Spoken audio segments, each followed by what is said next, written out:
Day News. Special welcome if you're watching on onespotmedia.com. A reminder as well that you can download our One Spot Media app in the Google Play Store or the App Store. That's the number 1 followed by the word Spot and Media.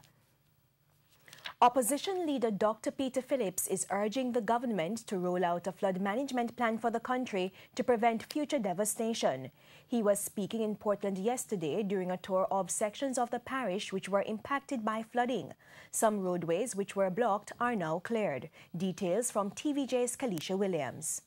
Portland, a parish famous for its lush vegetation, is accustomed to frequent rainfall throughout the year. And over the last few weeks, there has been severe flooding, affecting businesses and leaving several people marooned in their communities. You know, it's nature, and we have nothing really to prevent that. But we lose a portion of our between 80 to 90%. Some residents have just started to regain access to their communities. Fortunately now, because of the interventions of the Member of Parliament, the road has been cleared and the people have finally managed to receive some food, those communities that were marooned. It has drawn the attention of opposition leader Dr. Peter Phillips, who toured affected communities on Thursday. While offering support to affected residents, he's also calling for the government to implement a flood management plan. And it's not just a response to bring relief every time there is a flood. It is a response to make the communities more resilient, more resistant to the effects of this changed weather pattern which we are witnessing in the country now. Dr. Phillips also promised to work with the government to restore normality to the parish and other sections of the island which were affected by heavy rains. River training needs to be done. Foundations need to be strengthened. Gabion baskets need to be put in. All of that needs to be done urgently while we have some dry weather. And at the same time, we need to work on a medium-term plan over the next 3 or so years. Kalisha Williams, TVJ News. The Cornwall Barracks main road in Portland has been cleared to facilitate single-lane traffic, and residents are now able to go about their regular business. Heavy-duty equipment were used to clear a mixture of mud and debris following days of persistent rainfall. Meanwhile, residents in Clear Spring are hoping that the main road in their community, which was destroyed by heavy rain, will be fixed in short order, as they have to walk a long distance to get to their homes. One resident made this suggestion. Fix up the road, make sure the road is properly drained and fix up, and something that you can go to and even have a little shower. Because by 2 spoons of rain, the whole place full of water. After years of protests over very poor road conditions, the people of Wakefield Savannah in St. Catherine will finally get better roads. MP for West Central St. Catherine, Dr. Christopher Tufton, made the announcement recently at a community meeting. He said work on the road should start next week, weather conditions permitting, and it's expected to last for 6 months. It will cost between $150 and $160 million. He also notes that because the road runs through 2 constituencies, both himself and MP for St. Catherine Northwestern, Robert Pickersgill, have been in contact with the National Works Agency. Side represented by a PNP and one by JLP. I am here to represent everybody, and I want everybody to enjoy the road. We can't have infrastructure being built to benefit one side over another. Okay?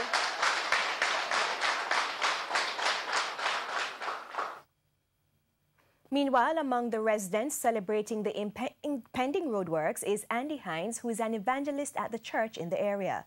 Try and find a way to just ensure that people from this side and that side also share in the thing. Because I don't want to create any confusion. The primary purpose is the road. The Police Traffic and Highway Division is intensifying operations, particularly in areas deemed vulnerable to motor vehicle crashes, even as it warns of a zero-tolerance approach to motorists who breach the Road Traffic Act. Senior Superintendent Calvin Allen made the call as the second traffic ticket amnesty comes to a close tomorrow. TVJ's Krista Campbell reports. A second traffic ticket amnesty expires Saturday, and SSP Calvin Allen, who heads the Police Traffic and Highway Division of the Jamaica Constabulary Force, is reiterating that after it expires, the police will take a zero-tolerance approach to motorists who breach the road traffic laws. He notes that the second amnesty has again been well received by the public, but there are some motorists who still have not used the time to pay outstanding traffic tickets. Over 7,500 calls have already been received, and we have close to 1,000 persons that have walked into the help desk at traffic headquarters. And so, yes, we are aware of persons making use of it, but we are also aware of some persons who are still not being wise. And while some motorists still have some leeway, the traffic police were not as lenient to those they stopped for various traffic breaches during operations in Old Harbour, St. Catherine.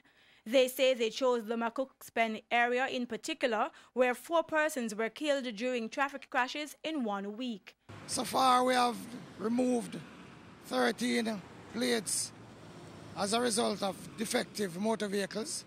We, along with the certifying officers, are conducting this operation. Over 20 tickets were issued so far this morning for various breaches, to include not wearing the safety devices, seatbelt, and driving defective motor vehicles. Worn tires and worn front end parts. As a result, examiners are giving strict compliance to such offences. Meanwhile, with over 10 fatal collisions across the island since the start of the year, the police are again appealing to motorists to stop speeding. Krista Campbell, TVJ News. St. Elizabeth has recorded its first murder for 2018 following the discovery of a body in Hodges on the outskirts of Black River yesterday morning. Head of the St. Elizabeth Police Division, Superintendent Catherine Lord, made the disclosure during her address to the monthly meeting of the St. Elizabeth Municipal Corporation. The deceased has been identified as 40-year-old Omar Earl. Superintendent Lord said Mr. Earl was recently released from prison after serving time for murder. St. Elizabeth recorded 24 murders last year. A man who was on Tuesday fined over $40,000 in relation to breaches of the Dangerous Drugs Act has once again run afoul of the law. 50-year-old Dalton Green has been charged in connection with the seizure of 2 handguns and more than 100 rounds of ammunition at his house in Peggy Barry District in Grange Hill, Westmoreland. Reports are that about 2:20 p.m., a search was conducted at Mr. Green's home where the illegal firearms and ammunition were found. The seizure included a 9mm submachine gun with a magazine containing 17 rounds of ammunition. A 9mm pistol with a magazine containing 8 rounds of ammunition was also found, along with 104 9mm rounds of ammunition. It's believed that the seizure is directly linked to the guns for drugs trade between Jamaica and the Central American countries. He is scheduled to appear before the Western Regional Gun Court on Thursday, January 18, for the firearm charges. The Health Ministry is advising parents to do everything possible to prevent their children from getting involved in human trafficking. Speaking on TVJ's Smile Jamaica, Director of Mental Health Dr. Judith Leiber said too often parents send their children to a friend or relative to get a better life, and unknowingly the child becomes a part of human trafficking. She added that many human trafficking victims are treated at hospital, and the Health Ministry has been training workers on how to get help for those persons. We want to sensitize people to their rights, because some people are in the situation and they think this is just life. Right. I'm born in a poor situation. This is my lot in life. They need to realize they can get help, and there's help out there. So they might not even know. Right, that they are a victim. We believe that if we can really inform and make our doctors, not just doctors, all of our health personnel be more aware of the issue, people will ask the right questions, get the victim to ask the right questions and get help for the victim. Like what? Dr. Leiber said human trafficking cases are not being reported as often as they should in Jamaica. However, she said the police have had some success in clamping down on perpetrators. From 2010 to 2017, about 350 raids have been conducted island-wide. 3 prostitution rings have been broken up because of this issue. We have actually rescued 75 victims. 75? 75 victims. Ooh. And 15 people have been actually prosecuted and convicted. Right. The Passport Immigration and Citizenship Agency PICA has implemented a drop box system to reduce the length of time customers wait to renew their passports. The new system, which has been in operation since December 14, is only available at the head office. Speaking on TVJ's Smile Jamaica on Thursday, Director of Customer Service at PICA, Stephanie Gordon, said the new system only applies to the 7-day turnover service. First 2 weeks, we had over 100 applicants, so it has been going very well, and we expect an uptake in the coming months, of course, as it approaches the summer or busy season when customers are normally coming in droves. We expect that more persons will take advantage of the opportunity not to stand in line, but to just come and drop off their renewal and leave. PICA has partnered with the Caribbean DHL Express service, which gives applicants the option to have their new passport delivered to them. The average Jamaican now is all about convenience. Right. And when PICA approached us in terms of this new direction, you know, we felt that it was really something that should have happened long ago. It was long in the making. And, I mean, the most Jamaicans, you want to stay home, get your passport, you want to be at work, anywhere. I mean, passports shouldn't necessarily be one of those to do things, to collect, you know. So we have made the service very simple and very convenient in terms of offering the delivery service for those documents, be it in Jamaica, anywhere in Jamaica, or anywhere in the world. Students and taxi operators at the Green Pond Primary and Infant School in St. James are facing a huge crater in the main road.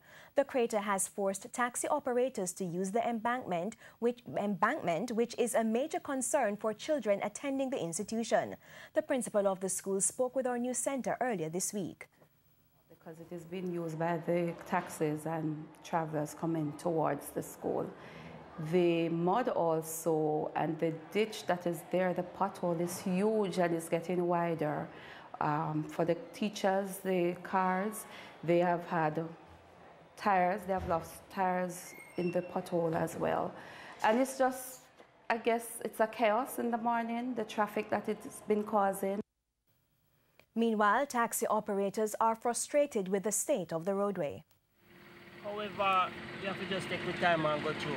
Right now, I feel like more stop. 2 hours, 1 hour for left out of town. That don't make no sense, and we have to pay tax. We are taxpayer. We need road, man.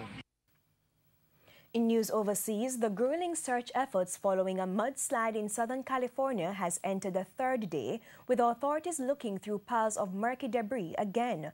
Rescuers plan to search several areas for a 2nd time, hoping to find victims in structures previously searched in the immediate aftermath of the mudslide. Details from the CNN. It's the heartbreaking moment a woman discovers her parents are missing. It's gone. The house is completely gone. The cars, the house, the wall in front, everything is gone. It's unbelievable. James and Alice Mitchell and their little dog Gigi lived in Montecito, devastated by the historic mudslides. Now, only the foundation remains. What's left of the house is just rubble across the street. There's nothing recognizable here, nothing except for the wall. Kelly Weimer's parents were apparently in bed when the river of mud and boulders swept them away. I gotta find them. I'm not going home until I find them. Jim Murray helped them search, and Kelly gripped her cell phone hoping for news. I keep calling her phone number too, hoping she'll answer. Kelly later learned her parents didn't make it.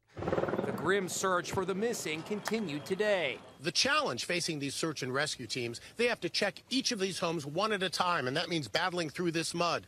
Once they find no one is inside, they mark all clear and move on to the next one. And in sports, 2-time T20 World Cup winner Andre Russell has confirmed he will be representing the Jamaica Scorpions in the regional Super 50 competition as he seeks to make himself available for selection to the West Indies one-day team. Russell, who has been serving a 1-year ban for a whereabouts rule anti-doping violation, was speaking in an interview with Eye on Sports. Russell's ban expires on January 30. Me and the coach, Robert Samuels, we had a discussion a couple of days ago, and he was asking me when exactly is PSL gonna start, because, you know, I have a talk with him, and basically he said that he's gonna give me the okay to come and play like 5-6 games with the Scorpions before I actually go off and play in the PSL. The West Indies will be taking part in World Cup qualifiers in March in Zimbabwe. And that's the Midday News. I'm Andrea Chisholm. Join us at 7 for the Primetime News Package. On behalf of the News, Sports and Production teams, good afternoon.